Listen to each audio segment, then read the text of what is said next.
I've got another question for you. If the American political parties were to come to you and say, this whole this whole primary debate format is really tired. It doesn't really work. Gregg, we'd like you to engineer a format for presenting the candidates to the country and figure out how they could best interact with each other on television that would help the Democrats or the Republicans figure out who they should vote for. What might that format or process look like for you? If they put that in your hand, what would you say? What would you say? Here's some ideas. Honestly, so I've had the benefit of meeting and engaging, closely with a lot of Congress people, senators, presidential candidates. I'm always amazed when it's time for one question of both parties, which is, what's your plan for unity? Right? Like, okay, let's say you can short-term scream, spin, cajole your way into office, because it's going to involve some of that, right? Unless we get somebody who just raises their gaze to a transcendent value set. And there are some people out there who are doing that. I don't mean to imply everybody's captured or corrupt. There's a lot of really good people in government. There are. But I'm amazed at the amount that you have to ingrain yourself right now, or people believe they need to defend everything within their in-group and to define themselves against another. The easiest solution, the hardest, most necessary solution is always surrender. We know so, literally, we could get America to agree on so many things if we drop the sanctimony and the moral testing. Like any issue, let's say we're picking an issue of reparations. It's like there's 1,000 studies and arguments to have. I'll get to the question. It's just going to be a bit of a funnel introduction. Okay. But imagine if we said, look, we're not going to give a ton of money away kind of wholesale to a bunch of different communities that we can't really determine who's paying and who's doing it. But let's say we just decide that foundational healthcare is smart capitalism, right? It's a long-term solution for more robust communities, better public health, more people in the job market, better education, kids are in school, less violence, and way cheaper if we can come up with preventive systems. Let's identify 3 different populations, right? Like urban communities that have been left behind and devastated with infrastructure, Native American communities where healthcare is a disaster, and rural working communities that have been completely left behind. Those are 3 communities that reflect, in some ways, communities that all need help, and communities that we're also beholden to, because in a lot of ways, the working class rural communities, the urban communities with a lot of, let's say, African American communities there, Black American communities, Native American communities, and we just say, let's pick a number, $100 billion into just healthcare. You get services, testing, everything else, get healthy first, right? And then figure out your engagement. Is that a baseline thing that we could agree to?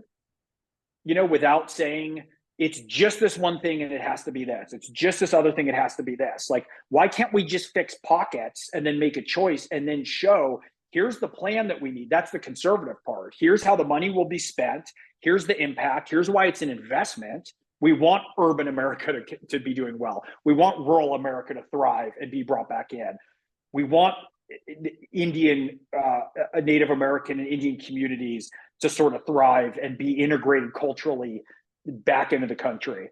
And so for me, and then also, what's that job creation? How much money do we put to it? Do we train the best people? The conservative part would be, how do we track it? How do we chart it? What does success look like? What's the time frame? How do we make it self-sustaining? How do we train people within those communities? What's a 10-year, 20-year plan that doesn't run on a presidential schedule? And so I would make almost competitive, collaborative conversations. So instead of being on stage and saying, Secretary Clinton, right? Here's Trump. Here's all the ways his plan's bad. Here's all the way my plan's good. It's like, well, here's a notion.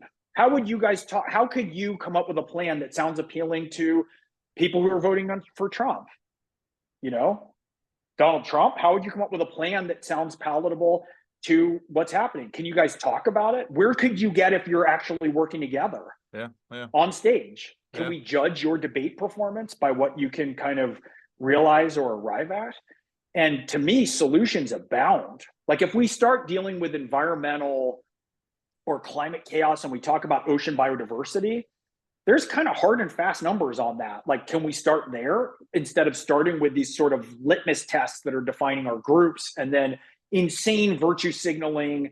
And, you know, part of the fragmentation of this, I think that a lot of the debates that we have in the culture are designed to be like little annoying ratty dogs that bark at the perimeter of fertile ground where solutions and compromise and negotiation need to take place.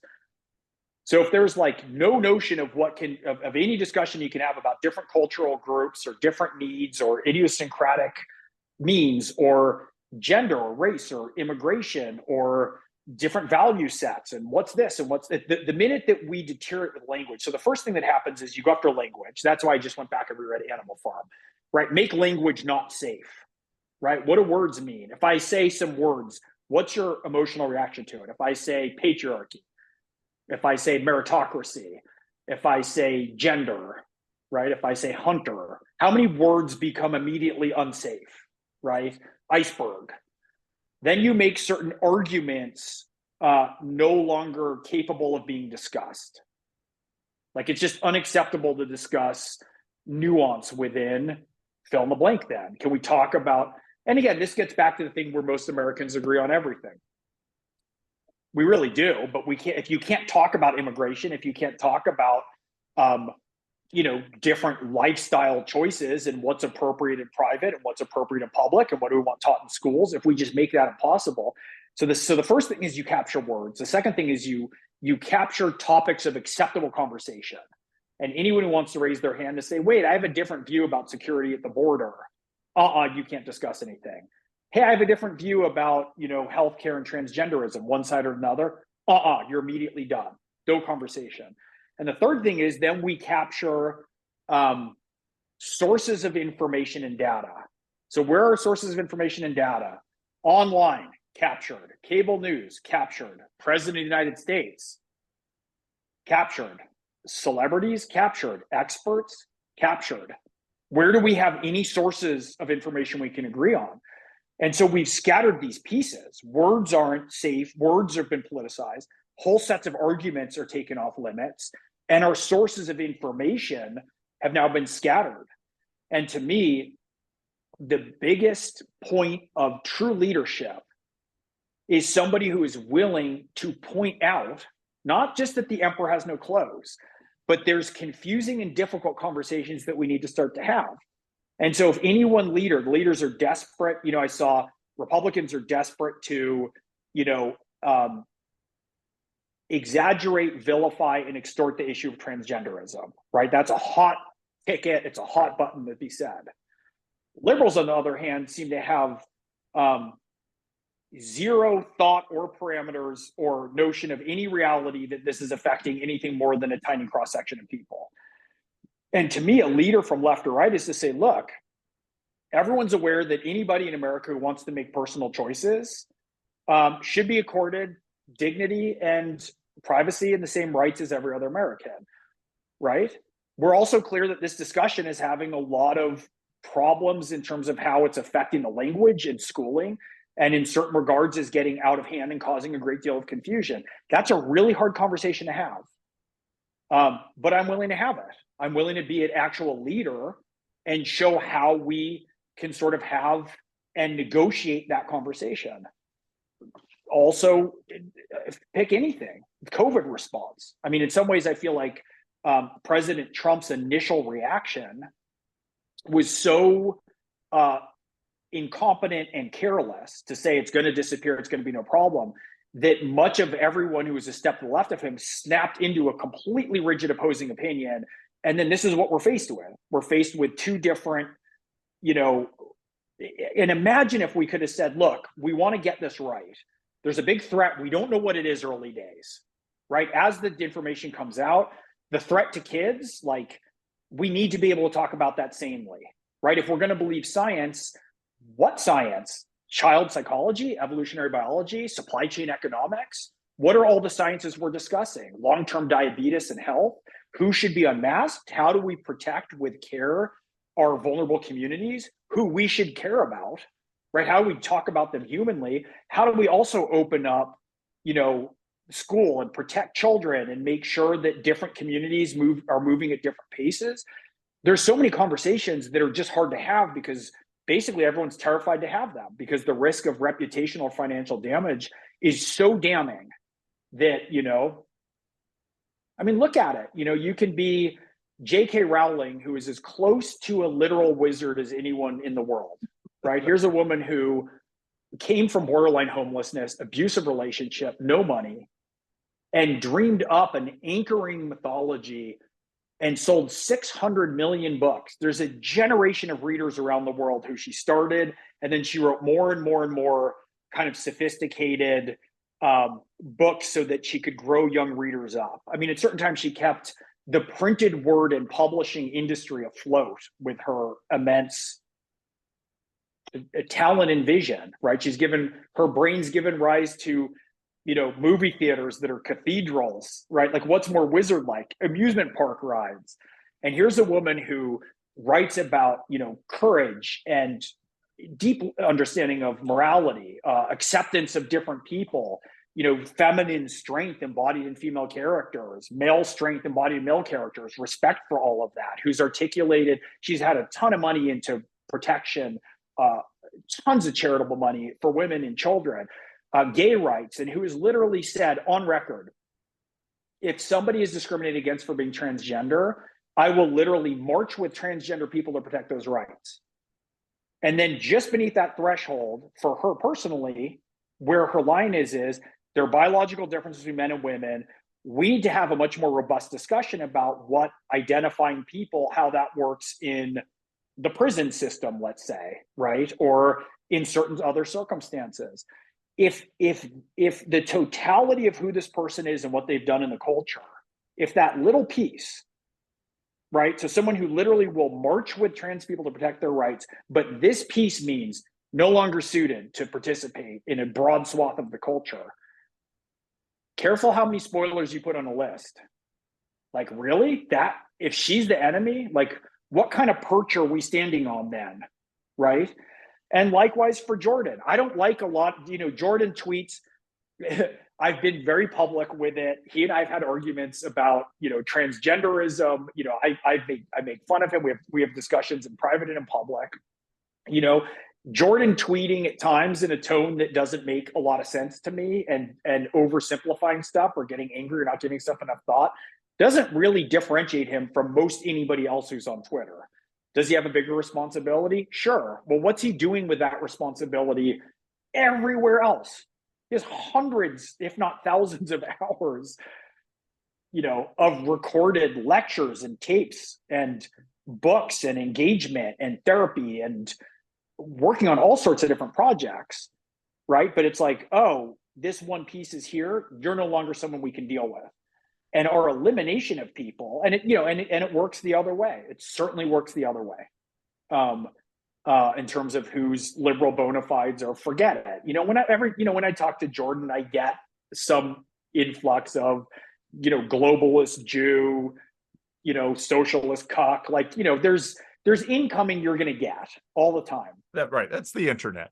That's out the there. Internet. Okay. That's the internet. But the point is like, gosh, if you think about all the things we agree on, think about all the things that everyone agrees about with the J.K. Rowling thing, all the way down to everything. And so I think what a lot of it is our political leaders, and in fact, a lot of our leaders, there's just been an abdication of people being able to concede. It's like, we know what Americans think. And increasingly, we did a bunch of polling. We know right where Americans are comfortable with, to give you another example, on abortion. We're between 80 and 97% of Americans think that abortion should be first trimester, give or take 2 weeks, life of mother, viability of fetus, rape or incest. Now, I understand and have, it's like, I think it's impossible not to have respect for people who are pro-life advocates for that viewpoint that they hold. But the notion that for some of these things, if it's incest, rape, and life of the mother's at risk, we go to 97% of Americans. The notion that can be impressed upon Manhattan or San Francisco, rather than that people who are advocating pro-life need to win over or advocate that in different ways in the culture. We can't have minority. I'm being inarticulate. Let me stop and back out. These are such hot water issues. I think part of what I'm trying to say when you're asking about how we would have debates is we really know where a lot of Americans think about a lot of things.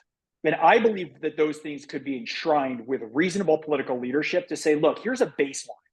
Here's a baseline of what Americans hold to be fundamental rights. We're not going to all of a sudden have no such thing as gender anymore. We're not all of a sudden going to have no abortion anywhere in America anymore.